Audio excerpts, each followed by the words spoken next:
Kami akan kembali memantau kondisi atau situasi unjuk rasa berkaitan dengan penolakan kenaikan harga BBM bersubsidi. Kita ke Surabaya, ada Kanza Tamarindora di Surabaya, Jawa Timur. Selamat sore Kanza, apakah unjuk rasa menolak kenaikan harga BBM bersubsidi masih berlangsung di Surabaya? Persisnya apa yang disampaikan massa? Selamat sore Putri, baru saja demonstrasi atau unjuk rasa yang disampaikan oleh massa buruh ini sudah selesai di depan kantor Gubernur Jawa Timur, tepatnya di Jalan Pahlawan. Nah sebenarnya dari informasi yang saya terima, awalnya ada sekitar 1.000 orang yang tergabung dalam massa buruh ini yang berasal dari berbagai daerah di Jawa Timur, bukan hanya dari Surabaya Raya saja, tapi juga ada bahkan berasal dari Banyuwangi. Ini akan mengikuti unjuk rasa pada hari ini. Namun ketika tadi sudah dimulai unjuk rasa di depan kantor Gubernur Jawa Timur, ini ada sekitar ratusan kemudian yang masih berpartisipasi dalam unjuk rasa menolak kenaikan harga bahan bakar minyak.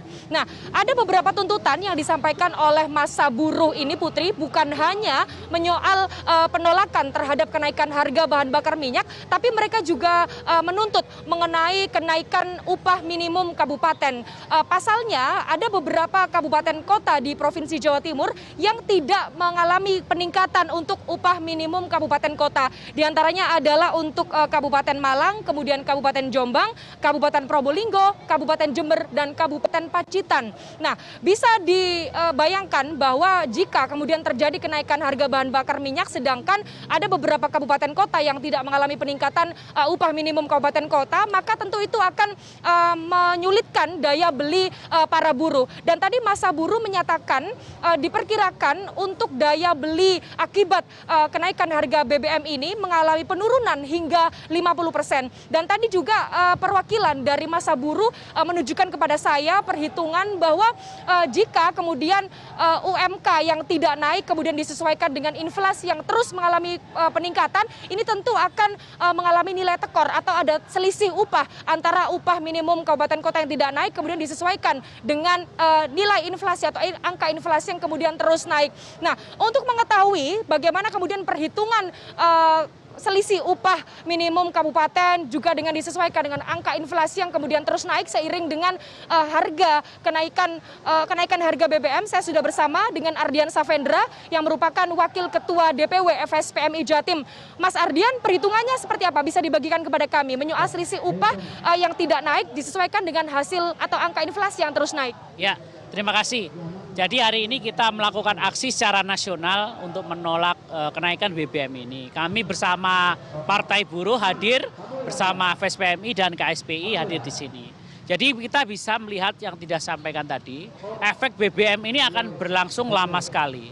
Dan itu semakin parah karena adanya Omnibus Law itu. Jadi karena Omnibus Law itu ada beberapa daerah dan upah kita itu naiknya itu dihambat. Jadi tidak akan naik sampai dengan kemarin prediksi kita itu 10 sampai 20 tahun tidak naik upah itu. Kemudian bagaimana apa yang terjadi bahwa saya sekarang ini transportasi terutama yang dipakai oleh buruh-buruh itu saat bekerja itu mengalami kenaikan sekitar 30%. Itu dari segi transportasi, belum dari segi makanan dan minuman yang mereka konsumsi setiap hari. Nasi pecel naik, jadi contoh 5.000 jadi 6.000 sampai 7.000. Hal-hal itu yang membuat maka kita meminta kepada Gubernur Jawa Timur itu supaya respon cepat, harus sensitif terhadap kehidupan rakyat. Karena apa? Berdasarkan perhitungan dari kami, ada kenaikan inflasi itu sekitar 5%, 5,2%. Ini sebelum ada kenaikan BBM. Jadi kita itu pada saat naik upah itu hanya 1,1%, sekarang menjadi tekornya 4%. Lah itu belum ada kenaikan BBM. Kita menghitungnya itu tekornya antara 700 sampai 150.000. Untuk daerah-daerah yang disampaikan tadi tekornya 150.000 itu. Lah sekarang bagaimana kalau naik BBM? Kalau naik BBM itu nilainya, inflasinya kita prediksi naik 3%. 3% itu berarti menjadi 8,2%. Itu tekornya akan naik lagi. Yang awalnya tekor 150 menjadi 250.000 dan yang lainnya. Oleh karena itu kita meminta pada gubernur untuk segera mengevaluasi upah itu. Terus kemudian yang kedua adalah harus disiapkan bantalan-bantalan untuk kawan-kawan buruh yang sekarang proses PHK. Kemudian buruh-buruh ini kan katanya mau disubsidi, padahal data yang dipakai itu tidak valid. Banyak buruh yang tidak didaftarkan dalam BPJS Tenagakerjaan. Kalau kita bisa melihat, penerima upah itu sekitaran di Indonesia itu 41 jutaan. Tapi yang mau dikasih subsidi hanya sekitar 16 jutaan. Oleh karena itu kita meminta, tadi disampaikan, 2% DAU itu tolong dialokasikan untuk buruh-buruh itu. Kan tadi dialokasikan untuk siapa saja, nelayan, ojol, dan yang lainnya, ya tambahkan buruh-buruh itu, begitu. Ya. Ini kan demonstrasi sudah usai, artinya tadi sudah ada proses audiensi juga dengan pemerintah Provinsi Jawa Timur. Hasilnya bagaimana dan apa langkah ke depan yang akan dilakukan oleh kawan-kawan buruh? Jadi hasilnya adalah pemerintah Provinsi Jawa Timur itu akan meninjau besaran upah kita yang UMK 2022 itu. Akan dilakukan perhitungan terhadap itu, nanti akan berdiskusi lagi dengan kami, tim Serikat Pekerja, dan tim dari Provinsi Jawa Timur. Itu yang pertama. Yang kedua adalah mereka akan mempertimbangkan kriteria tambahan tadi untuk dimasukkan ke dalam penerima DAU 2% yang dialokasikan tadi untuk bantalan sosial, terutama untuk pekerja yang ter-PHK dan pekerja yang tidak didaftarkan BPJS Tenagakerjaan. Terus kemudian yang ketiga adalah pemerintah Provinsi Jawa Timur sepakat sebenarnya bahwasanya kenaikan BBM ini bukan sebuah solusi. Dan mereka kita minta untuk membuat rekomendasi yang disampaikan kepada pemerintah pusat, begitu. Terima kasih Mas Ardian atas informasinya. Selamat kembali masing-masing ke daerah. Semoga hati-hati di jalan, semoga selamat.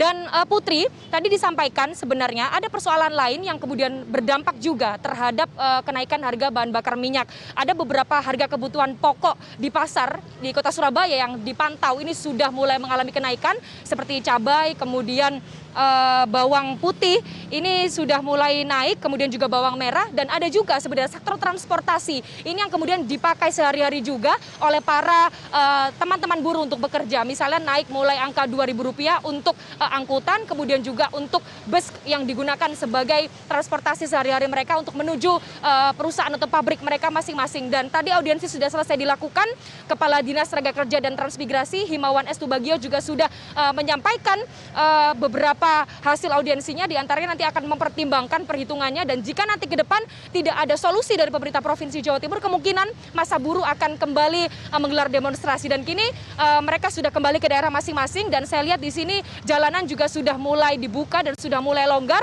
dan dari 3 jalur yang tempat saya melaporkan ini memang ditutup, tapi 3 jalur sebelah sana ini sudah mulai kembali dibuka, dan artinya aktivitas lalu lintas yang ada di Jalan Pahlawan, tepatnya di depan kantor Gubernur Jawa Timur ini sudah selesai atau sudah bisa dilanjutkan lagi untuk aktivitas lalu lintasnya. Putri. Baik, terima kasih Kanza Tamarindora dari Surabaya, Jawa Timur.